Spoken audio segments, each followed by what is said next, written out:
أعوذ بالله من الشيطان الرجيم. بسم الله الرحمن الرحيم.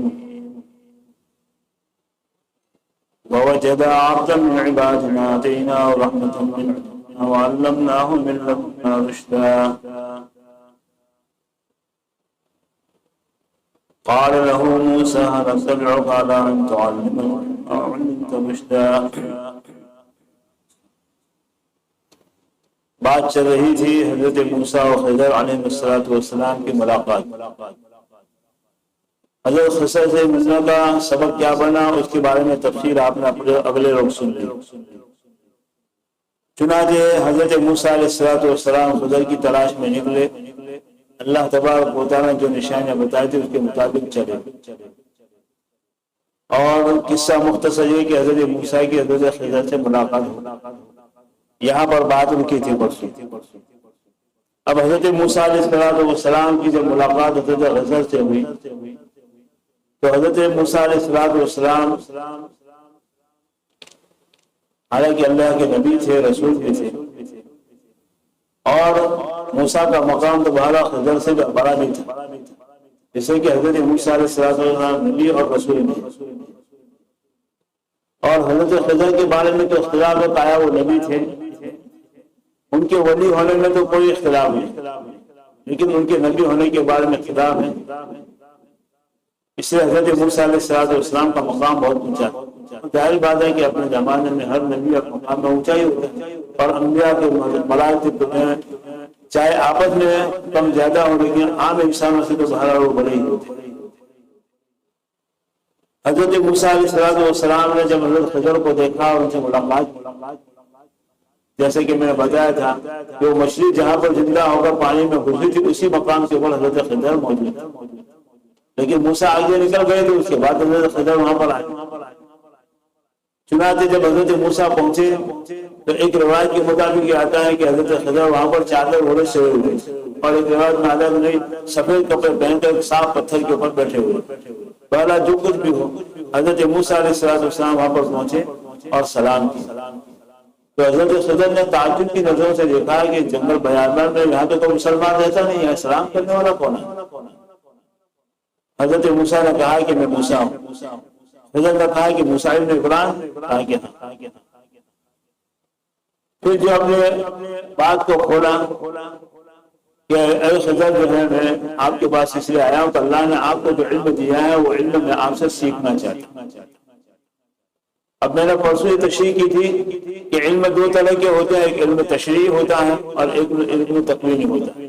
علم تشریح یعنی جو شریعت کے احکام جو ہمارے ظاہر آیت سے متعلق ہوتے ہیں. کوئی کسی کا وضو ٹوٹ گیا تو وضو کر لو، یہ شریعت کا حکم ہوگا. تو بلکہ نماز پڑھ لو. کسی نہ کسی کو جو ہے کوئی دھوکے سے کوئی چیز بیچی ہے تو اس سے رجوع کر میں نے تم کو دھوکہ دے گا، چیز واپس لاؤ، یا جو دھوکہ کھانے والا واپس کر سکتا ہے، یہ شریعت کے احکام. ایسے ہی جو ہے روزے کے مطابق روزے میں گناہ کام ہوگا، میرا روزہ ہوگا نہیں، تو اس میں تشریح کام ہے. اور نبی کو جو اللہ تعالیٰ علم دیتا ہے وہ علم تشریح ہوتا ہے. تخوینیات کا علم جو اللہ تعالیٰ کسی کو دیتا نہیں، الا ماشاءاللہ کسی کو کچھ باتیں بتا دیتا. تو حضرت خضر کے پاس علم تکوینی تھا. علم تکوینی کا مطلب میں نے بتایا تھا مختصر لفظوں میں کہ جس کا تعلق غیب کے حالات سے ہوتا ہے، ظاہری حالات سے نہیں ہوتا. اب ایک بات جو ہم نے کسی کو تھپڑ ماری تو شریعت یہ کہتی ہے کہ اس کو تم دوا میں تھپڑ مار سکتے، یہ علم تشریح ہوا، شریعت کا حکم ہوا اور اس حکم کے اوپر آدمی عمل کر سکتے. لیکن تھپڑ مارنے کی وجہ سے یا تھپڑ مارنا چاہیے نہیں مارنا چاہیے، اور تھپڑ مارنے کی وجہ سے کچھ ہو گیا تو اس کا تعلق علم تکوینیات کے ساتھ ہوتا ہے. جیسے کہ آگے واقعہ سے بعد آپ کے سامنے کھلے گی کہ علم تکوینی کیا تھی. تو حضرت خضر جو وہاں پر بیٹھے ہوئے تھے سلام کیا، آپس میں بات چیت. خضر کو خضر کیوں کہا جاتا ہے؟ خضر کے معنی ہوتے ہیں سبز چیز، ہریالی. اسی جگہ پر گھاس ہو جائے وہی ہریالی. تو حضرت خضر جہاں بھی بیٹھتے تھے وہاں پر جو ہریالی اگاتے، گھاس اگاتے تھے وہاں پر ہریالی ہو جائے، اسی وجہ سے ان کو خضر بھی کہا جاتا. اب ان کے بارے میں علماء کی بہت سارے اقوال ہیں کہ خضر زندہ ہے یا نہیں ہے، اس وقت دنیا میں موجود ہے یا نہیں ہے، وہ نبی تھے کہ نہیں تھے. یہ ایک لمبی چوڑی علمی بحث جو عام مجمع کے متعلق نہیں. تو حضرت موسیٰ علیہ السلام نے حضرت خضر سے کہا کہ مجھے آپ جو ہے اپنا جو علم اللہ نے آپ کو دیا ہے وہ علم آپ پھر بھی سکھا دیا۔ اس سے معلوم ہوا کہ علم طلب کے لیے، علم کی طلب کے لیے آدمی کو کتنا ہی سفر کرنا پڑے، کرنا چاہیے۔ لیکن آج جو ہے سفر سے بھی لوگ بھاگتے ہیں اور سفر کرتے بھی نہیں، بلکہ مسئلہ پوچھنا ہے تو کسی عالم کے پاس جاتے بھی نہیں، راستے میں مولوی صاحب کا مذہب اٹھا لے۔ تو یہ علم کو تابع نہیں بنانا چاہیے، علم کے تابع ہمیں بننا چاہیے۔ اور علم جو ہے ہمیشہ جو ہے طلب کو چاہتا ہے، جب آدمی علم کی طلب میں نکلتا ہے اللہ تعالیٰ اس کو علم عطا فرماتے ہیں۔ دیکھو اللہ تعالیٰ حضرت خضر کو موسیٰ کے پاس نہیں بھیج سکتے، لیکن وہ سینکڑوں میل کا سفر کروایا اللہ تعالیٰ نے موسیٰ کے پاس، تاکہ بعد میں آنے والے علم حاصل کرنے والوں کے لیے سبق بھی بنے۔ اس لیے کہ اس واقعے میں بہت سارے سبق بھی ملتے ہیں جو بعد میں خلاصے کے طور پر انشاءاللہ میں بیان کروں گا۔ اور علم کے لیے سفر کرنا، لمبے لمبے سفر کرنا، یہ اگلے لوگوں سے ثابت نہیں۔ چنانچہ علامہ عبد الفتاح ابو غدہ نے کتاب لکھی ہے صفحات من صبر العلماء، اس کے اندر محدثین کے سفر کے واقعات لکھے ہیں کہ کتنی تکلیفیں ایک ایک حدیث کو حاصل کرنے کے لیے اٹھاتے۔ خود مشکات کے اندر روایت ہے کہ ایک صاحب جو مدینہ سے چلے ایک حدیث کو معلوم کرنے کے لیے کہاں پہنچے؟ شام پہنچے، حضرت ابو درداء رضی اللہ عنہ کے پاس، اور کہا کہ اے صحابی رسول میں تمہارے پاس صرف ایک حدیث کو معلوم کرنے کے لیے مدینہ سے چلا۔ اب مدینہ سے شام کا سفر تقریباً 1500 کلومیٹر کا ہوتا ہے جہاں پر وہ جانا، لیکن سفر کرتے تھے اور ہم آج اس کے لیے کچھ تکلیف برداشت کرنے کے لیے تیار ہیں۔ اور علم کو ہم نے معمولی چیز سمجھتے ہیں، بس گھر بیٹھے مل جاتے ہیں، اس کی قدر بھی نہیں ہوتی۔ حالانکہ علم اسی کو میسر ہوتا ہے جس کے علم قدر بھی ہوتی ہے۔ تو حضرت ابو درداء رضی اللہ عنہ اس کو نبی کریم صلی اللہ علیہ وسلم نے جو علم حاصل کرنے کے لیے جو فضائل بیان کی، وہ فضائل بھی سنتے ہیں کہ تمہارا سفر تو بہت مبارک ہے۔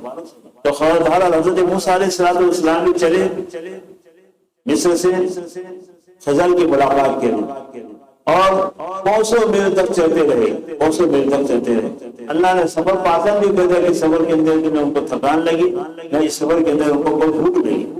البتہ جب اپنی منزل سے آگے بڑھ گیا تو اس کے بعد ان کو تھکن بھی لگی اور بھوک بھی لگی۔ تو خیر بہرحال حضرت خضر سے ان کی ملاقات ہو گئی۔ تو حضرت موسیٰ نے کیا کہا کہ کیا میں آپ کے ساتھ وہ علم جو آپ کو اللہ نے دیا اس کو حاصل کرنے کے لیے میں آپ کے ساتھ رہ سکتا ہوں؟ اب چونکہ حضرت خضر سمجھتے تھے کہ حضرت موسیٰ علیہ السلام اللہ کے نبی ہیں اور ان کے پاس علم تشریعی ہے، اور یہ بات جو اللہ نے مجھے دیا وہ علم تکوینی ہے اور دونوں کا جوڑ نہیں ہے۔ اس میں تکوینہ کا تعلق غیبیات کے ساتھ ہوتا ہے اور تشریع کا تعلق ظاہر کے ساتھ ہوتا ہے۔ اور حضرت موسیٰ علیہ السلام اللہ کے نبی ہیں، ظاہری طور پر میں کوئی حرکت کروں گا تو شریعت کے اعتبار سے تو ناجائز ہوگی، لیکن تکوینیات کے اعتبار سے بالکل صحیح ہوگی۔ اور حضرت موسیٰ جو ہے برداشت بھی نہیں کر سکیں گے، اس لیے کہ اللہ کے نبی ہیں اور برداشت کرنا بھی نہیں چاہیے۔ تو خیر حضرت موسیٰ علیہ السلام نے کہا، تو انہوں نے کیا کہا کہ انک لن تستطیع معی صبرا، تم میرے ساتھ رہ نہیں سکتے، صبر نہیں کر سکتے، اسی لیے تم اللہ کے نبی ہیں، اور میں جو ہر کام کروں گا وہ تمہاری شریعت کے اعتبار سے تو ناجائز ہوگا، لیکن اللہ کے علم میں وہ انجام کے اعتبار سے اچھا ہوگا، انجام کے اعتبار سے۔ چنانچہ حضرت موسیٰ نے کہا کہ نہیں، میں ضرور سے انشاءاللہ صبر کروں گا، آپ مجھے اپنے ساتھ بھیجیں۔ اس سے معلوم ہوا کہ استاد کا احترام بھی بہت زیادہ ہونا چاہیے، استاد کے احترام کے ساتھ ہی انسان کو علم آتا ہے۔ اسی وجہ سے حضرت علامہ انور شاہ کشمیری رحمۃ اللہ علیہ فرماتے تھے کہ جو 3 چیزوں کا احترام جن کا ضروری علم حاصل کرنے کے لیے، ایک تو کتاب کا، دوسرے جہاں پر علم حاصل کیا اس جگہ کا، اور تیسرے استاد۔ حضرت علامہ انور شاہ کشمیری رحمۃ اللہ علیہ کا حال یہ تھا کہ ان کے استاد جو شیخ الہند تھے، حالانکہ ان کے مکان سے تو بہت دور مکان تھا شیخ الہند، لیکن کبھی ان کے مکان کی طرف پاؤں بھی پھیلا کر نہیں بیٹھا، پاؤں بھی پھیلا کر، یہ استاد کا احترام۔ اور فرماتے ہیں کہ کتاب کا جہاں تک ماننا، میں نے چھوٹے سے چھوٹے رسالوں کو بھی کبھی اسے نہیں پکڑا، کتنی بڑی بات ہے۔ تو بہرحال اس آیت پاک سے، اس واقعے سے یہ بھی معلوم ہوا کہ جس سے علم حاصل کرے اس کا احترام اور اس کا اتباع بھی ضروری ہے۔ تو بہرحال دونوں کے درمیان میں بات چیت ہوئی، شرائط طے ہوئی۔ حضرت خضر نے کہا کہ موسیٰ دیکھو، ہم ساتھ تو چلتے ہیں، لیکن میں کوئی بھی کام کروں تو تم کسی بھی کام کے اوپر اعتراض مت کرنا، تنقید مت کرنا، بلکہ خاموشی کے ساتھ دیکھتے رہنا، جب تک کہ میں اس کی وجہ بیان نہ کروں، میں نے کام کیوں کیا، اس کی وجہ بیان نہ کروں، وہاں تک تم کچھ بولنا ہی نہیں۔ بڑا تسلی سے لگتا ہے عقد سارا کم نہیں دیتا، کسی بھی بات کے بارے میں پوچھنا مت، یہاں تک میں تم کو بیان کر دوں گا کہ کیا معاملہ ہے۔ چنانچہ حضرت موسیٰ اور خضر دونوں چلے۔ قرآن پاک آگے یہی بیان کرتا ہے کہ جب چلے تو ان کو جو ہے دریا پار کرنا تھا، دریا پار کرنے کے لیے کشتی کی ضرورت، چنانچہ یہ حضرات کنارے پر پہنچے، ایک کشتی آئی جو بالکل نئی تھی، اس کے اندر کوئی عیب نہیں تھا۔ تو اس کشتی کا جو چلانے والا تھا، ملا تھا، وہ حضرت خضر کو جانتا تھا لیکن حضرت موسیٰ کو جانتا نہیں تھا۔ تو حضرت خضر کے مقام کو جاننے کی وجہ سے انہوں نے ان تینوں کو بٹھا لیا، اس لیے کہ ساتھ میں حضرت موسیٰ کے خادم بھی تھے نا، تو ان کو بٹھا لیا اور کوئی پیسہ بھی نہیں لیا۔ اترنے سے پہلے حضرت خضر نے اس کشتی کے ایک طرف کے تختے کو یعنی پٹیوں کو توڑ ڈالا۔ حضرت موسیٰ، اب ظاہر بات ہے کہ بلا وجہ کسی کا نقصان کرنا شریعت کا حکم کیا ہے کہ وہ نقصان کو تو تلافی بھگتنی پڑے گی، جائز نہیں ہے، اور یہ حقیقت میں اپنی جگہ پر ہے، لیکن حضرت خضر نے اس کو توڑ ڈالا۔ حضرت موسیٰ نے کہا کہ آپ نے خاموخواہ ایک اچھی کشتی کو جو اعتبار بنا دیا، توڑ ڈالا۔ حضرت خضر نے کہا تھا کہ قال الم اقل انک لن تستطيع معي صبرا، نہیں کہا تھا کہ تم صبر نہیں کر سکتے۔ تو اس صورت میں تو چونکہ حضرت موسیٰ وہ بات بھول ہی گئے تھے کہ مجھ سے کچھ پوچھنا مت، یہ بات ہی بھول گئے تھے، اس لیے جو ہے لا تؤاخذنی بما نسیت ولا ترهقنی من امری عسرا۔ حضرت موسیٰ نے کہا کہ جو میں بھول گیا ہوں لہٰذا میرے بھول پر آپ پکڑ مت کیجیے، مطلب یہ کہ آگے صبر جاری رہے۔ خیر جو ہے وہ عیب اور اس کشتی کو عیب دار بنا دیا، اور پھر اس کے بعد تو دوسرے کنارے پر اتر گئے۔ حضرت موسیٰ نے جو ان کے اوپر تنقید بھی کی، تو اس سے معلوم ہوا کہ اگر کوئی ناجائز کام، تو ظاہری حکام کے مکلف ہے نا، کوئی ناجائز کام ہمارے سامنے ہوتا ہو تو ایک مومن ہونے کی حیثیت سے اس کو برداشت نہیں کرنا چاہیے، بلکہ جو وہاں پر کیا فرمایا، من رأى منکرا فلیغیرہ بیدہ، اگر کوئی برے کام کو ہوتا ہوا دیکھو تو اس کو اپنے ہاتھ سے روکو، اگر ہاتھ سے نہیں روکو زبان سے اس کو روکو، زبان سے نہیں روکو کم سے کم برا تو سمجھو کہ اس نے برا کیا اور اس جگہ پر چھوڑو۔ تو اس اعتبار سے تو ہمارے اوپر حکم کیا کہ ظاہری اعتبار سے کام شریعت کے خلاف ہوا ہے، ہمارے لیے برداشت کرنے کی اجازت نہیں، نبی تو کیسے برداشت کرے؟ ہاں غلط کام ہو تبھی کسی حال میں برداشت نہیں کرے، ایسا کوئی غلط کام نبی کریم صلی اللہ علیہ وسلم بھی دیکھتے تھے، تو حالانکہ آپ جو ہے غصہ نہیں کرتے تھے، رحمت للعالمین تھے، لیکن ایسے موقع پر غصے سے آپ کا چہرہ بدل جائے۔ تو حضرت موسیٰ کو حق تھا کہ اس کو تنقید کریں، تو حضرت موسیٰ نے کہا کہ آپ نے کیا کیا؟ ایک بیچارے نے ایک تو ان کو مفت میں بٹھا دیا اور اتنی اچھی کشتی تھی اس کے اندر کوئی خرابی نہیں دیا، تو ان کو توڑ دیا، اس کو عہدہ بنا دیا۔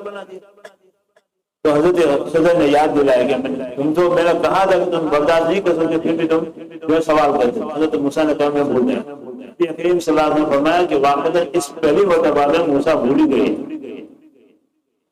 خیر یہ بات ہوا، پھر آگے چلے، دوسرے کنارے پر اترے تو اس بستی کے اندر گئے، وہاں پر دیکھا کہ چند بچے آپس میں کھیل رہے، اس میں ایک بچہ تھا جو خوبصورت بھی تھا اور چھوٹا بچہ تھا، تو حضرت خضر نے اس کو پکڑا اور اس کی گردن موڑ کر اس کو مار ڈالا۔ اب یہ ظاہری اعتبار سے کیا ہے، شریعت کیا کہہ رہی ہے کہ جو ہے ایک بے قصور انسان کو مارا ہے، لہٰذا اس کے بدلے میں اس کی گردن اڑا دی جائے، یہی تو کہیں گے قتلت نفسا بغیر نفس زکیۃ، یعنی مطلب یہ کہ ایک بے قصور بچے کو تم نے مار ڈالا اور یہ غلط کام کیا۔ حضرت موسیٰ علیہ السلام کو ہم تھا کہ ہم اس لیے کہ موسیٰ کے پاس شریعت کا علم تھا، تکوین میں علوم ان کے پاس نہیں تھے، تو تکوین علوم کی بنیاد کے اوپر حضرت خضر نے اس بچے کو مار ڈالا۔ تو حضرت موسیٰ نے پھر وہاں پر کہا کہ تم نے کیا حرکت کی، ایک بے قصور اور چھوٹا بچہ، اگر نابالغ بچہ ہے اور اس کا قصور بھی ہے تو اس کو تو سزا نہیں دی جائے گی، تو ایک چھوٹا بچہ ہے اور جو بالکل بے قصور ہے تو اس کو پکڑ کے ایسے ہی مار ڈالا۔ تو حضرت خضر نے پھر کہا کہ دیکھو میں نے نہیں کہا تھا کہ آپ صبر نہیں کر سکو گے، اور صبر نہ کرنا یہ آپ کا حق نہیں ہے۔ تو حضرت موسیٰ علیہ السلام نے تیسری مرتبہ رہنے کے لیے شرط لگا کہ اب جو میں آپ کو تمہارے ساتھ رہ کر کوئی بھی سوال کروں، کوئی بھی تم حرکت کرو، میں سوال کروں تو پھر مجھے اپنے ساتھ نہ لے، مجھے اپنے ساتھ نہ رکھنا۔ چنانچہ حضرت موسیٰ علیہ السلام پھر آگے چلے، اب جو ایک بستی کے اندر گئے، بستی والوں سے کھانا مانگا، کھانا مانگا ان سے کہ ہمیں کھانا دے دو، چاہے پیسوں سے دے، کچھ بھی دو۔ بستی والوں نے صاف انکار کر دیا کہ مذہبی لوگوں کو ہمیں پتہ نہیں، ہم کھانا وانا دیتے نہیں۔ بہت سے مفسرین نے لکھا ہے کہ شہر انطاکیہ تھا، آج بھی وہ شہر موجود ہے۔ تو وہاں پر پہنچنے کے بعد جب کھانا نہیں دیا تو خیر یہ لوگ آگے چلے، بھوک تو بہت لگی تھی، کھانا تھا نہیں، آگے چلے۔ اسی بستی کے اندر آگے چل کر دیکھا کہ ایک گھر کی دیوار ہے جو گرنے کے بالکل قریب ہے، قریب تھا کہ وہ گر جائے۔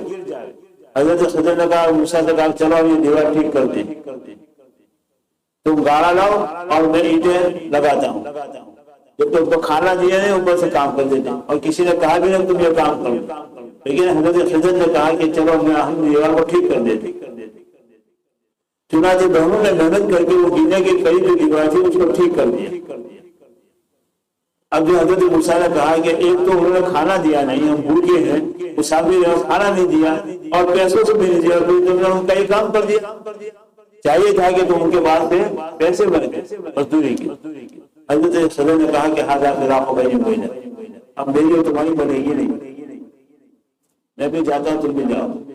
حضرت موسیٰ علیہ السلام نے کہا ٹھیک ہے، شرط میرا کر دی۔ نبی کریم صلی اللہ علیہ وسلم فرماتے ہیں اس موقع پر بخاری کے اندر روایت کہ جو ہے کاش کہ موسیٰ ذرا اور برداشت کر لیتے، خاموش رہتے تو اور بہت سے حالات ہمارے سامنے کھل کر آئے، لیکن اللہ کی طرف سے متعین یہی تھا کہ اللہ کو یہ بتانا تھا کہ علوم جو ہے تشریح اور تخمینی دونوں میں فرق ہوتا ہے۔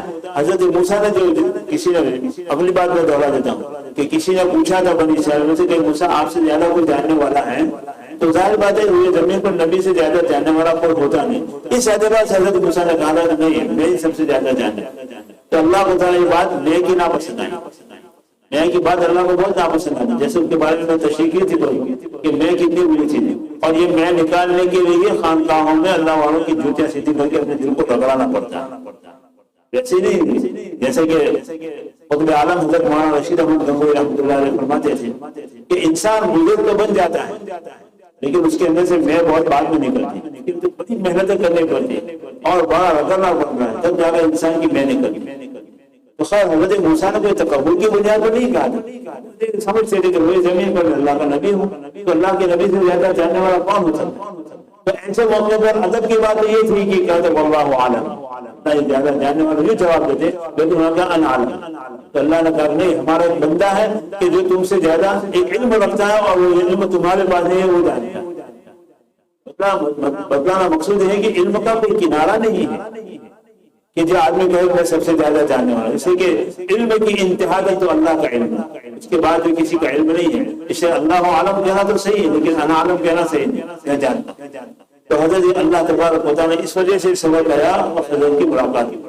اب جو ہے یہ تین واقعات پیش آئے، تو تین واقعات پیش آنے کے بعد حضرت خضر نے کیا کہا موسیٰ سے کہ اب جو ہے میں اور تم جدا ہوتے ہیں، آدھا درا کو بھائی یہ میرے اور تمہارے درمیان میں جدائی تمہاری شرط کے مطابق ہو جائے۔ لیکن ایک بات ہے کہ جو واقعہ پیش آیا ہے، یہ تین واقعہ پیش آئے، اس کی حقیقت کیا ہے اور اللہ کے علم میں یہ کیا بات تھی، یہ تقویہ سے تعلق ہے، لہذا اس کی وجہ بھی میں اب تم کو بتاؤں گا کہ ایسا ایسا میں نے کیوں کیا اور یہ اللہ کی طرف سے کیا ہے، میں اپنی طرف سے نہیں کیا۔ ان تینوں واقعات کی تفصیل انشاءاللہ